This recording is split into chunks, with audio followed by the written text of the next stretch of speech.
Hello and welcome to episode 20 of Digitized Desperadoes. Today we'll be discussing Lupin III, The Castle of Cagliostro, 1979.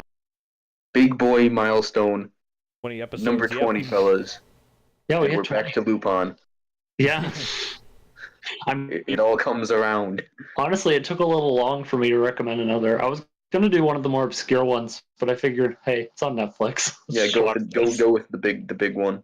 Easy. Also the most popular one. Well, yeah, because it's the Miyazaki one. Yeah. I mean, I don't think that's just... It was kind of how he started, was through Lupin, because he directed... Yes. Like, I heard this was like one of his first things. This was his first movie in general. Yeah. Ever. Yeah, this is Miyazaki's... Yeah. And it's really obvious. This, like, oozes his, like, style. Like, especially with, like, the non... like regular series characters, they look like they'd just be in a Ghibli movie. I was watching this with my girlfriend, and she mentioned that literally the old man character in this looks exactly like another character from something else. Man, I forgot what it was though. It was this like German show. Heidi. Yeah, that was Studio Ghibli. Yeah, they the old man character looks exactly like the grandfather character in I'm that pretty show. I'm pretty sure that Miyazaki also worked on that. Yeah. Would make sense. Yeah, it is. Yeah. Just looking at it, and I'm just like, this looks like a Ghibli movie, man. Yeah. Well, from what I understand, this was after Lupin Part 2, which Lupin Part 2 actually is interesting because only 2 episodes of 155 were directed by Miyazaki. He directed, I believe, episodes 145 and episodes 155. And I believe 145 is credited as being the inspiration for Castle in the Sky. And it literally just looks like a pilot for Castle in the Sky. How the heck do you have a Lupin story that inspires Castle in the Sky? Those feel like... I haven't seen Castle in the Sky, so I don't know. I haven't either, but I feel that it'd be like pretty out there. Well, we'll talk more about Castle in the Sky, but I think some of the Lupin episodes get crazy. I'll just put it that way. But anyway, let's talk about this movie. Yeah, so this time Lupin finds this princess girl and he has to go to the castle and save her. It's pretty standard if you put it that way, but it's... Well, it starts with him, he wants to track down the source of this money printing scheme. Yeah. This very famous counterfeiter family, the Cagliostros. Yeah. But yeah. But it turns into him becoming the hero and saving this girl named Clarice. Yeah. Clarice. Clarice. I don't think I ever realized that I didn't know her name until just now. They say it a lot. A good bunch. I guess I just wasn't paying attention to that. Which did you watch sub or dub? I'm assuming sub. No, I watched it dubbed. It was a good you dub. Watched the Netflix dub? Yeah, it was good. I looked into it a little bit more. There are only 2 dubs of the movie. There is the original one and a good one. Yeah, I watched I think it was the good one. Because it sounded good.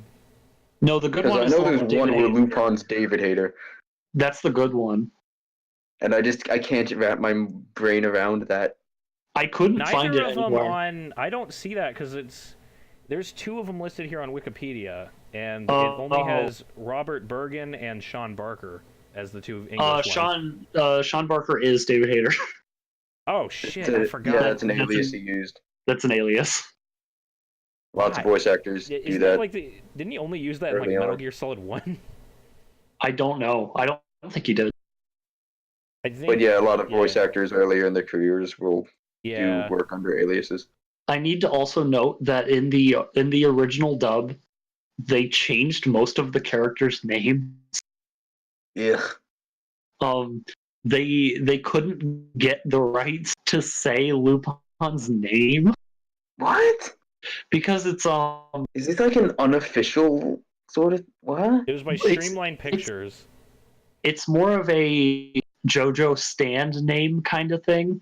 In Japan, they can technically use it because they spell it differently. They just pronounce it. But once you go to English, it's copyright infringement. That's really Oh weird. jeez. That's Because weird. like Lupin in Japanese is Rupan, basically. That's how they spell it. So it's technically a completely different thing from the original novels, the French Yeah. 1800s novel. So in the first dub, Lupin is named the Wolf. Yeah, okay, now I remember they did say that. Like, I thought that was just a nickname that I wasn't aware of because I'm not a big fan of the series. Well, I haven't watched anything else of the series other than Mine Fujiko. They also called Zenigata Keivu. Yeah, I remember that, but they still basically only refer to him as Zenigata anyways, so it didn't really matter. That's just a failure of translation. They call him Keivu in the sub, but that's just because that means inspector. Ah. It's not his name. His name is Inspector Zenigata. It's his first name and his middle name. They gave. No, he was just born for the job. He was born Inspector Zenigata. Yeah, his parents were like, we know what he's going to do. He's gonna be a police detective.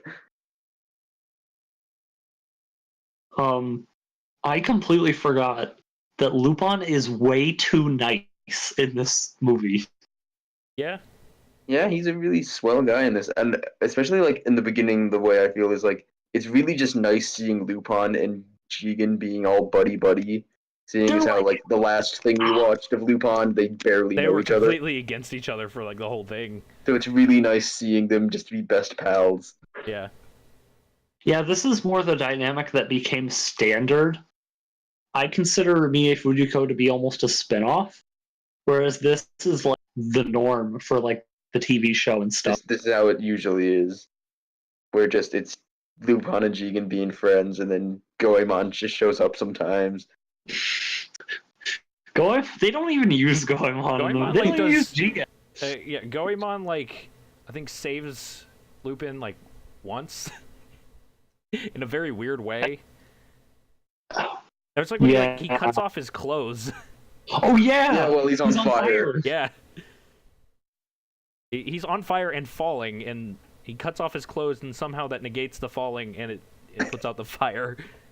That's something that's really funny. That's how it works, man. I mean, like we already haven't seen Goemon just like break all sense of logic. Yeah. He stopped the Cuban Missile Crisis. That's another story. That's the funny thing about this movie that I noticed. They like destroying Lupin's trademarks. His gun. Like he pulls out the gun once, and then the second he does it, it gets melted. Oh yeah, they destroy his Walther.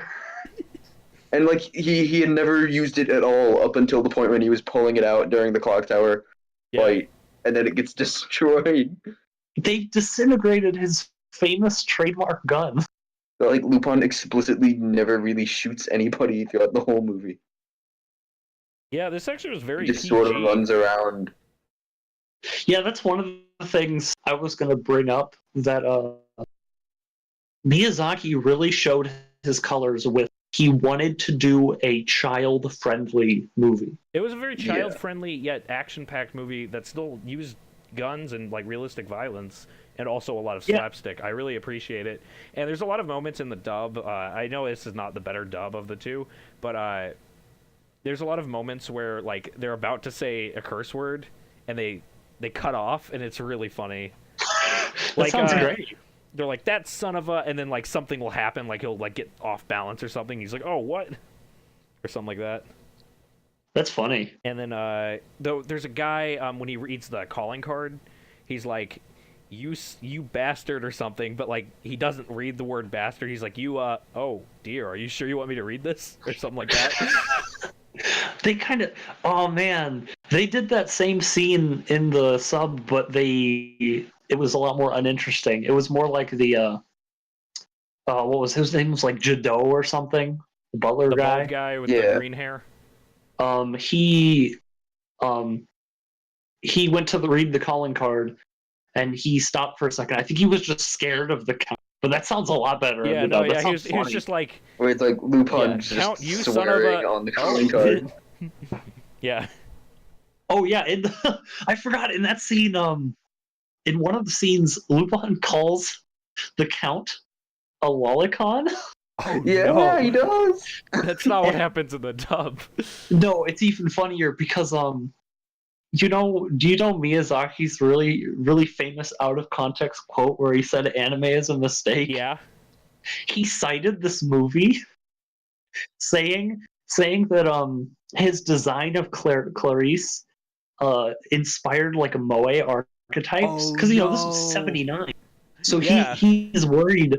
He was really concerned. He regretted making her so like cute and like marketable. Yeah. So basically, Miyazaki created what he hates. Right, yeah. He is his own worst enemy. So I think that's really funny. Yeah. But also, like we were saying, with how child-friendly, a lot of, according to Wikipedia, which apparently at the time it aired, because it's aired in theaters, which is amazing. Yeah. It's a movie. Yeah, it aired in theaters in America, didn't it? Yeah, that too. Oh, really? But some fans releases. It was like in '99. No, 91. Okay. Oh yeah. But that's like a long time after release. The Streamline dub was 1991. The other dub was 2000. Yeah, the original one got a short theatrical. Okay. Yeah. A limited. Yeah. But when it originally came out, fans of the series were like, "This isn't Lupin. He's too friendly. He's too much of a hero." And the original author of the series, because I guess I never told you this. The original manga, Lupin is just a horrible person. This is just a complete piece of shit. This is a quote from the original author. He called this movie excellent, but thought that Miyazaki's vision differed. Here's an exact quote. "I wouldn't have had him rescue the girl. I would have had him rape her." Oh, that's horrible. So you know what? I'm glad Miyazaki did this one. I don't want to see that. Yeah. Yeah. And even then, in this movie, at multiple points, Lupin is called the womanizer. Yeah, because, but that's just how he is, though. You never see it, and I kind of like that you never see it because it's irrelevant, But yeah, he mentions it like once during the spaghetti, like the dinner scene. But that's also to like keep his cover up because he realized that people were watching him. Yeah, that's true. Also, that spaghetti scene made me very hungry. There was a part where they're like it's him and what's Dice? Jigen. Okay? Yeah, Jigen. We're eating spaghetti together with this massive plate of spaghetti and meatballs, and man, I'm hungry. Why do I not remember that? What? No, yeah, it was. No, yeah, there's scenes where we first see like the picture of. That's the beginning. Yeah. And like Jigen takes all the meatballs, and Lupin's mad about it. I'm just thinking of later on when all of Zenigata's men are eating cup ramen. Oh yeah, we noticed. Cup Zenigata is Japanese, right? Yes. Okay, yeah, I didn't realize. Like when they first spot him, they're like, "Oh crap, that's a Japanese police car." It's hilarious because in the earlier Lupin movies, he was actually just a random Japanese policeman that was just obsessed with Lupin. Later on, they make him Interpol, which I don't know if he is in this movie. Yeah, no, it's in this movie. It's definitely a lot. I think the reason they went for Interpol is so they could go to more like that's my point. Japan. Yeah, it's so that he can continue to follow Lupin wherever he goes, because that's or whatever, what have you. Originally, he was just a really dedicated Japanese police officer. Then he got that promotion. He had the dedication, and he got a promotion. They actually really go hard with that. Well, they go hard with it in Mine Fujiko as well. Yeah. Interpol. Also, it seems to be a thing. Does Zenigata just get taken off of the Lupin case all the damn time? Because that happens in Fujiko Mine and happens in this one too. That is a recurring theme. where Zenigata's like, they're just like, oh, we can't have you do it, and then he does something, and then they're like, okay, you're back on. Actually, I watched 3 Lupin movies in preparation for this. 3 different ones that came later, and I think Zenigata got taken off the case in every one. Yeah. Because yeah, when I saw that happen, I'm like, this happened last time we watched Lupin. Is this just a running thing? So I'm glad to know that this happens all the time. Yeah, sometimes they get really deep into it. There's an episode in part 5, the newest one, where he like legit goes off the case. He like gets fired. Oh no. And there's a movie, I think it's Dead or Alive, maybe, where he gets fired and then works with Lupin. Oh. Which is really weird. I mean, in this one, they do team up for a bit. Right, yeah, that part's great, where they're just like, temporary truce, and then Zenigata's like, I'm not helping you do any crimes. And Lupin's like, I'm not doing any crimes this time. And he's like, no, we're still enemies, but, yeah. Or something like that. For just this once. Yeah. I'll help you out a little bit.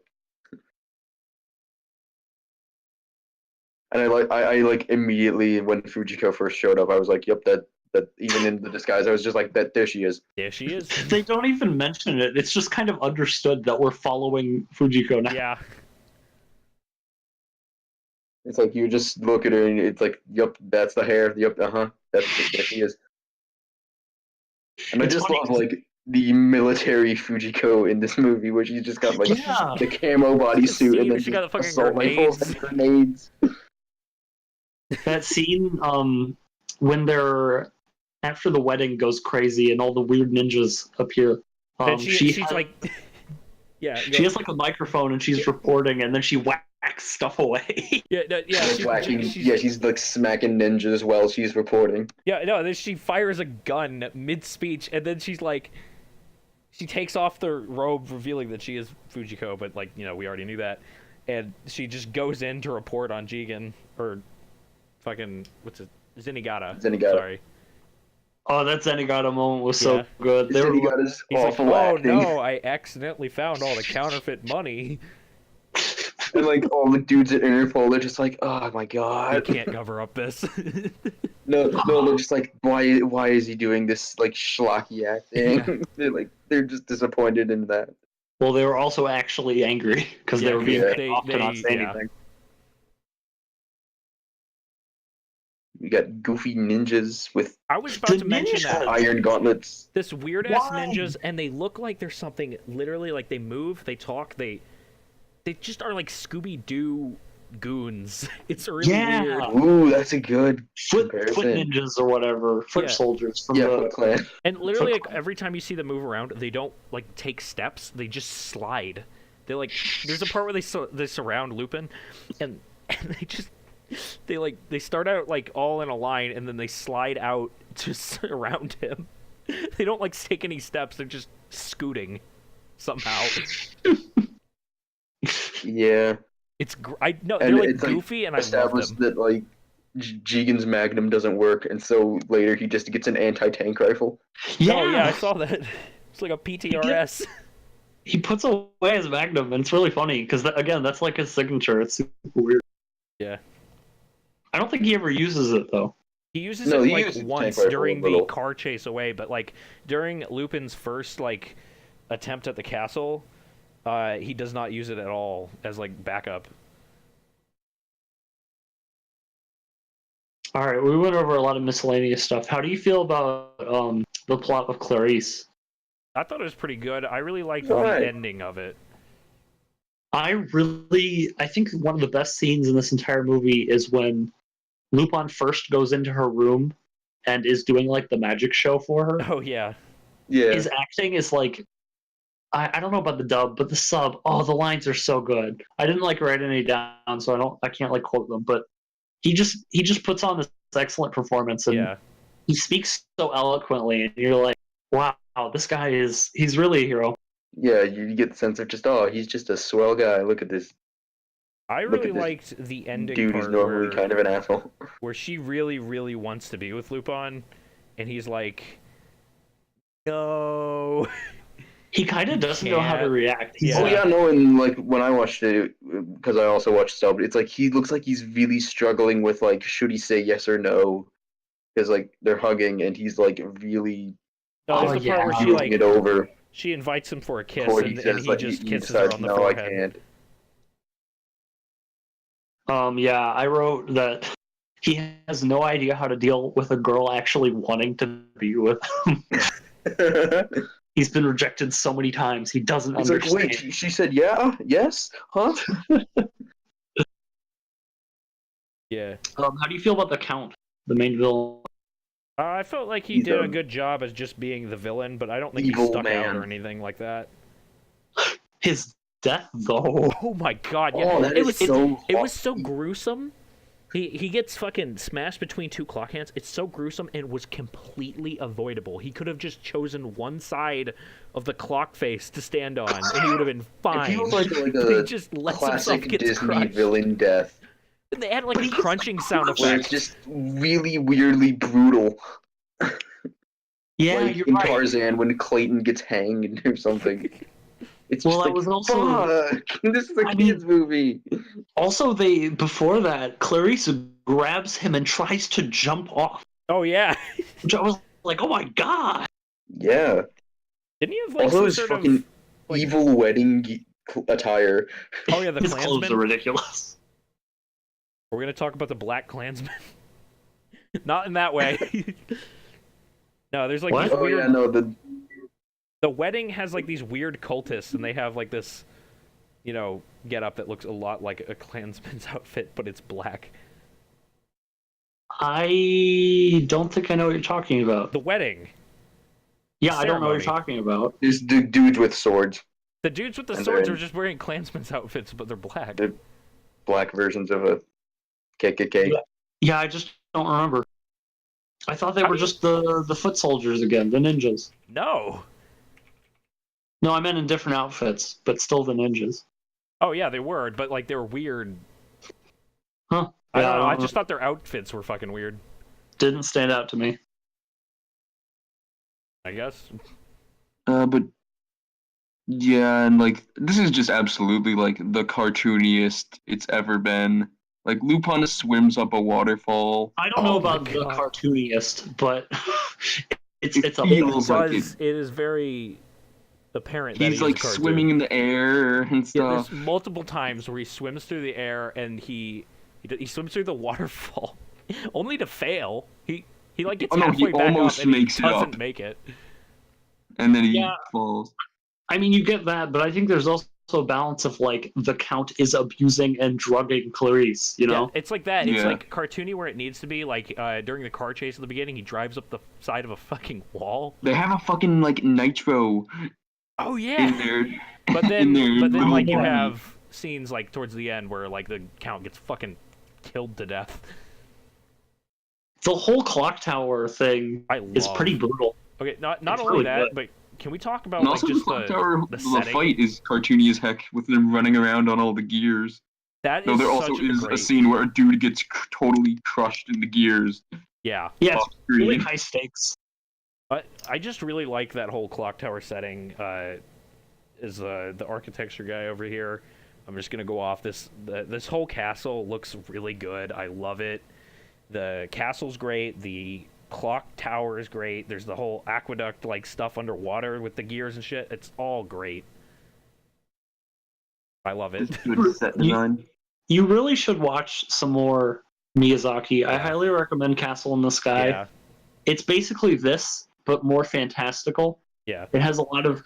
Okay, we'll talk about this a little bit later, because it has a strange similarity with something else we watched. But, Ooh?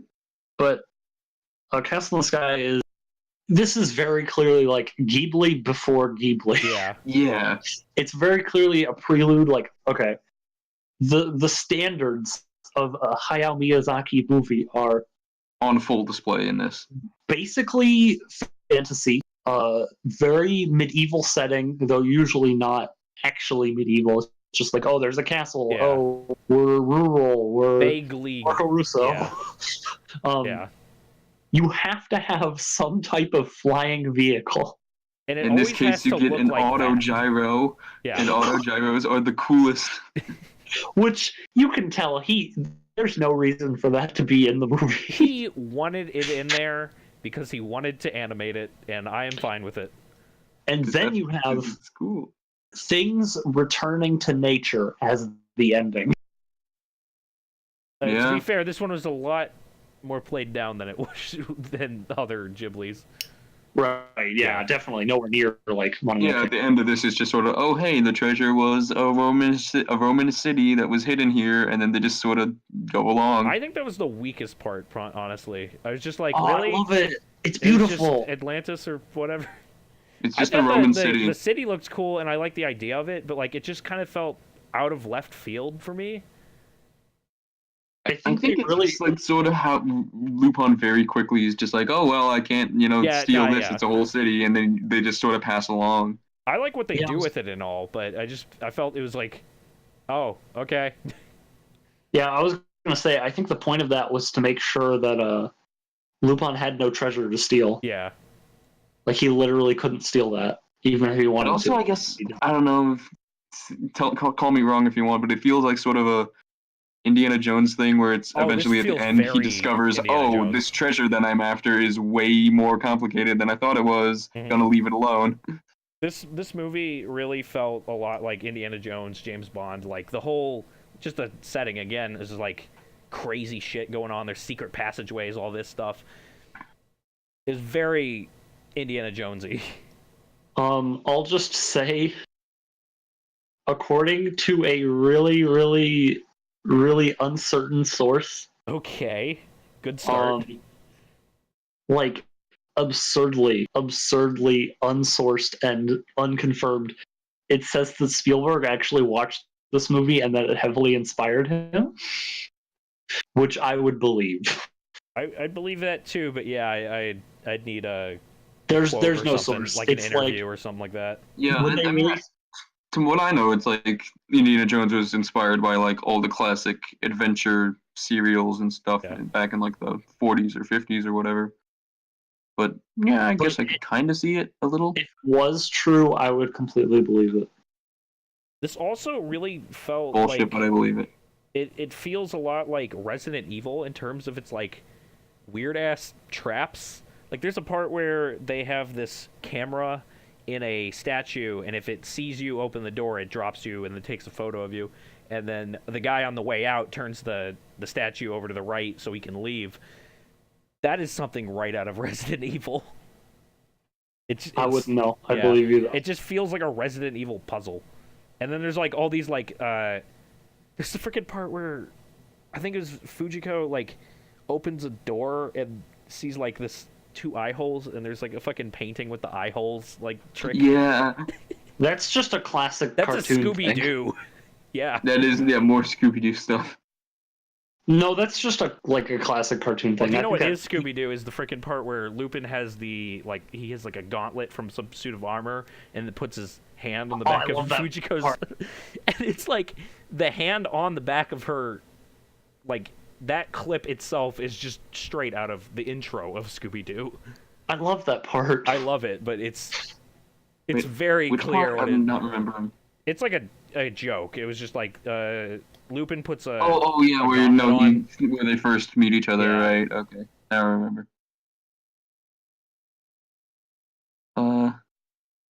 They put on the wetsuits and Jigen keeps his hat on. All right, I have a physics problem. Oh, he puts on a wetsuit. All right.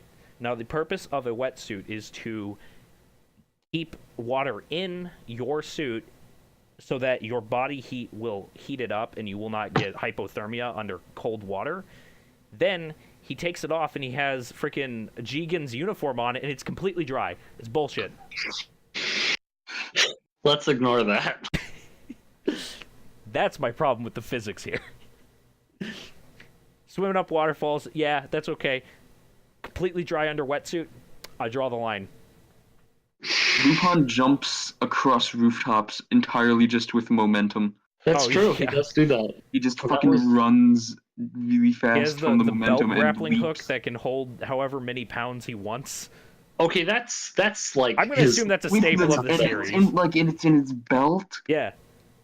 No, I love it. Like he has gadgets. Whatever that string is made out of, I want it. It's a spider string. I don't think there's any spider big enough. Rachnera. Oh no. We somehow brought Monster Musume into this. It's me. What do you expect? True. Anyway, I have more notes.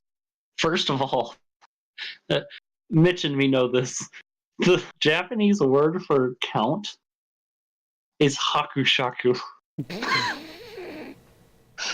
which I love. Such a silly word. Anyway, one thing I noticed is that it's not at all paced like an action movie. It's paced like a spy movie. Yeah. Yeah. I mean, a lot of this movie is just Lupin tries to sneak in to the castle. I'd say it's paced a little bit like a spy movie, and again, Indiana Jones. But yeah. Yeah, I see what you're saying. So this would have, this obviously predates. This obviously inspired Indiana it. Jones. Possibly inspired it. Oh, and also we were talking about how lighthearted this is. Lupin gets shot in the chest. Oh yeah, he does. That does happen. Like there's blood and he's bleeding. Yeah. Yeah, that's interesting.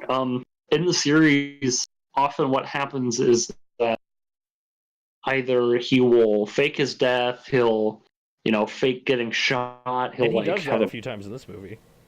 blood pack or whatever. Yeah. It's very Yeah, I rare. assumed it was going to be a psych. Gotcha. Yeah, I really thought And it then was going to be like oh a no, bulletproof he vest actually situation. just got shot.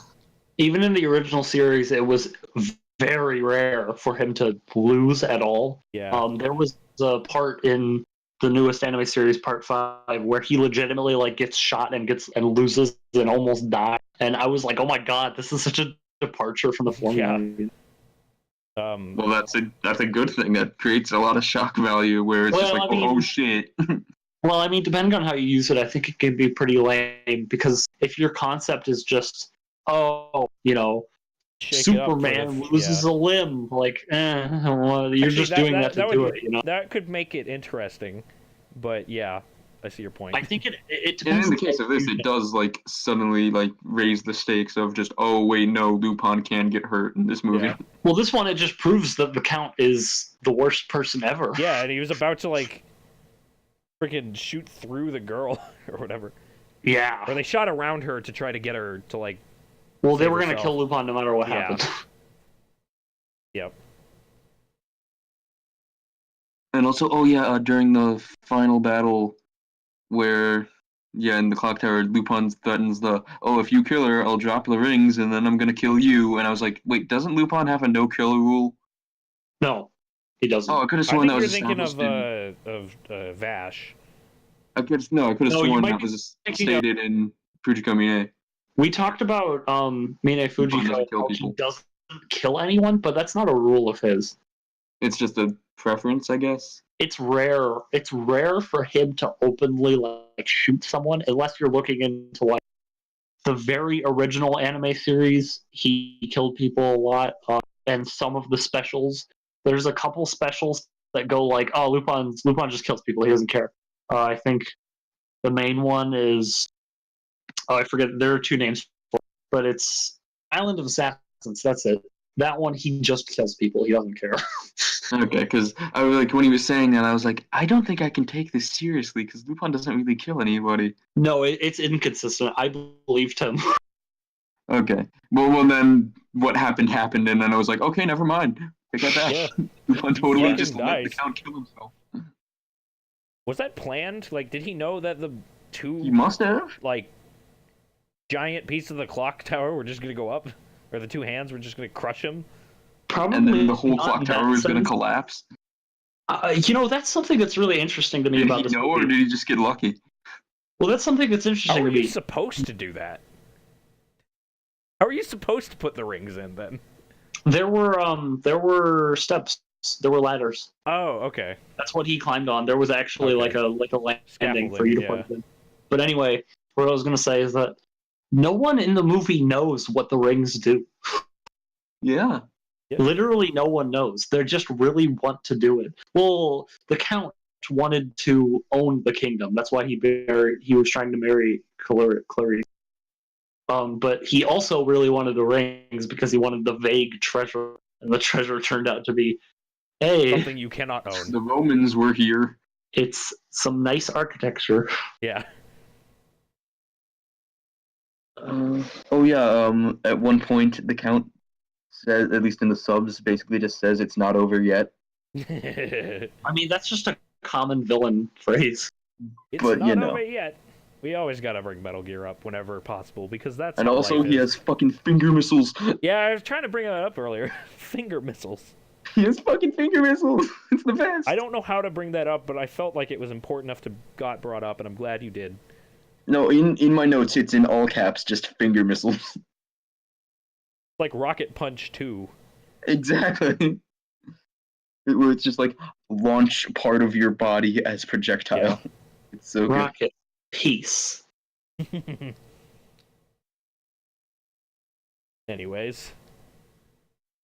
But, yeah, good movie. I thought it was pretty good. That's all I have to say on it. I don't think it's the best. I don't think it's the best piece of Lupin thing. I think they definitely make him too nice. I didn't mind it. I liked him in this.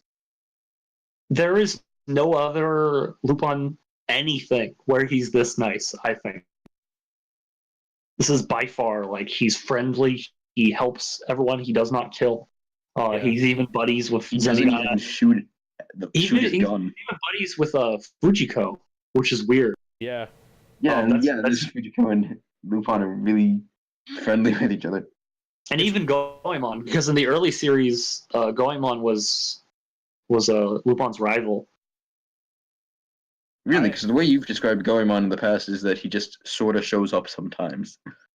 What happens in the original, it's like episode 8 of the original series. He's like a enemy. He's like a villain of the week. He shows up and he fights. He's hired to assassinate Lupin, and they fight each other, and they have like a really satisfying duel. And they do the whole trope. Oh, you're the only guy that can kill me. Right, Goemon's like, if I can't kill you, no one can. Yeah. But he does help them because the reason why Lupin became so successful is because in the first part of the original series, the first like 12 episodes, they were directed by this guy who I could not name right now. And he tried to make Lupin close to the source material. He tried to make him really edgy, really dark, really like a villain you can't sympathize with. But then the ratings were down. Like episode 13 or 14, they bring in Hayao Miyazaki and Isao Takahata, and they start directing episodes. And from then on, Lupin became a lot nicer, a lot more early cartoon, because this was the 70s. A lot more heroic. like gentleman thief. Not heroic. He was still anti-heroic. But he was fun to watch, you know? Yeah. You want to root for him. He steals from the rich and gives to himself. Yeah, that's accurate. I think there was a joke from Flapjack. It was Knuckles goes, "Yeah, we're taking from the rich and giving to the And he's like, "Wait a minute." They just end it. They're just like, "Yeah, we're just taking from the rich."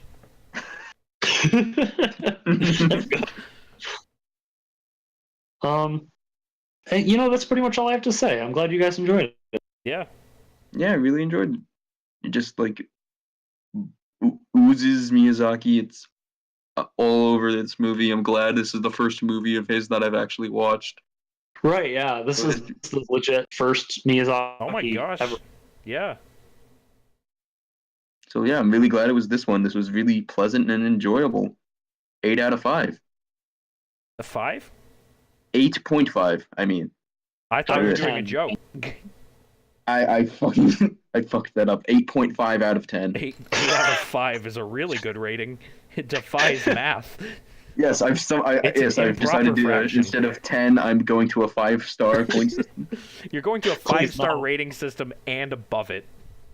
Yeah, no, you can break the 5 stars totally. You can also go into negative stars. Oh no! So it's arbitrary rating system. I give this movie 3 fishes out of 5. Oh no! No, I give this movie. I would give it higher, but again, there are better Lupin stuff about this. There are better Lupin stuff than this. I give it a 7.5 out of 10. I recommend you other Lupin stuff, but later. Yeah, I enjoyed this as somebody that is not too familiar with Lupin, but I am a big fan of anime in general and just movies that are good. Yeah, and movies that are good. Yeah, I like good movies. And Waterworld, but that's besides the point. I think that's the first time I've actually said weeaboo like in full. Okay. In a while. What's your rating? I like the style, like the architecture, like the visuals, or like the characters. I'd give this an 8. It was just really good, very positive experience. Awesome. And I don't know Lupin enough to say that he's out of character in this one, and I like that he's nice in this, even if that is out of character. I prefer friendly Lupin. Yeah. There's a lot of contention over like which Lupin is ideal Lupin. It's like James Bond. It's like there's so many different variants. You got Roger Moore, who's goofy as shit. You got Pierce Brosnan, who's basically a superhero. You got Sean Connery, who's the classic, and then you got Daniel Craig, who's this gritty, and then Timothy Dalton, who's Timothy Dalton. But yeah. It's a matter of what incarnation or iteration you prefer. I'd say this is a good series, especially for options, because it sounds like there's a lot of different styles of Lupin that you could watch parts of and still enjoy the character. That's something that I appreciate a little bit, that I've learned to appreciate from longer form series, is that with Lupin, you can go anywhere in the timeline, nearing 50 years now. And you can just find something you might like, Yeah. Hell, Whereas with other series, if Max can bring up James Bond, then I guess I'll do my thing and bring up Godzilla. You can have all sorts of different. You can have Godzilla as villain or force of nature or basically just a hero. Or he has numerous different characterizations throughout the 60-something years he's been around. I think these are very good examples of just long-running series that like prove that you can have a long-running series without killing it eventually, just to show fans of it like that there's different ways to tell the story. Yeah, it's how to do good sequels, stuff like this, make it original. And even if it like ends up being revived and being terrible at some point, the old ones still exist, and hey, it could get revived again and be good again. So like I don't know. Yeah. So yeah, so I have to say, I think it's Mitch's anime pick in this show. No, it's your movie. Oh, it's my movie. Shit, yeah, this is the movie. I thought about this one as an anime. I don't know why. It's my movie. Shit. Yeah. Okay. So you decide you're gonna pick a movie that you knew you loved, and I also wanted to pick a movie that I know I liked. This is a Chinese action film, but it's very strange. This is Kung Fu Hustle by Stephen Chow, which is one of my favorite kung fu movie directors. This is like really weird. It's really funny, and it's goofy. It's a lot of fun. Kung Fu Hustle. I've heard the name before. You've probably seen clips or GIFs from it. There's a lot of stuff from it. What? I'm very down for more kung fu movies. Yeah. Yeah, absolutely. So yeah. That's all for this week. See you later. See you in part dos. See ya.